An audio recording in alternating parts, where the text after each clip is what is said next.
இருக்கிற இவங்களை விட்டு நீ விலகியே இருக்கணும். உனக்கு ஜெபம் பண்ணுவதற்கு தடையா இருக்கிறவர்கள், நீ பக்தி விருத்தியை வாழ்வதற்கு தடையா இருக்கிறவர்கள், நீங்க சபைக்கு போகக்கூடாது பண்ணி உன்னை தடை பண்ணுகிறவர்கள், இவங்க எல்லாம் மாறுபாடான ஆட்கள். இந்த மாறுபாடான ஆட்களை விட்டு நீ விலகினா தான் நீ உன்னை ரட்சித்துக் கொள்ள முடியும்.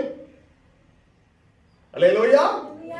அவிசுவாசமாக பேசுகிற நபரை விட்டு நீ விலகணும். எப்படி? உங்க வீட்லயோ உங்க உறவுக்காரங்களோ உங்க தெருவிலோ வேலை செய்யற இடத்துலயோ அவிசுவாசமா பேசுறவங்களோடு நீ அந்த மாறுபாடான கூட்டத்தோடு இருக்கக்கூடாது. அவங்க பாவம் செய்யற ஆட்களா இருக்கும், அவங்களோட இருக்கக்கூடாது. அவங்க போதை பழக்க உள்ளவங்களா இருப்பாங்க, அவங்களோட என்ன செய்யக்கூடாது. அந்த மாறுபாடான சந்தையை விட்டு நீ விலகினாத்தான் நீ உன்னை ரட்சித்துக் கொள்வாய். அல்லேலூயா. அவங்க கேரக்டர் எல்லாம் வேற மாதிரி இருந்தா அந்த மாறுபாடான சன்னதி உனக்கு பக்தி விருத்திக்கு நேரா உன்னை நடத்த முடியாது.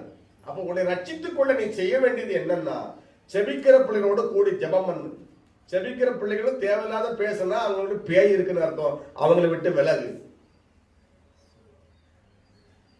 அல்லேலூயா. கர்த்தருக்கு ஸ்தோத்திரம்.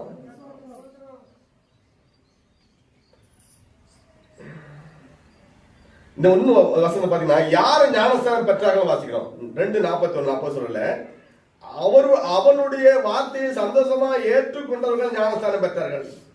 எப்படி?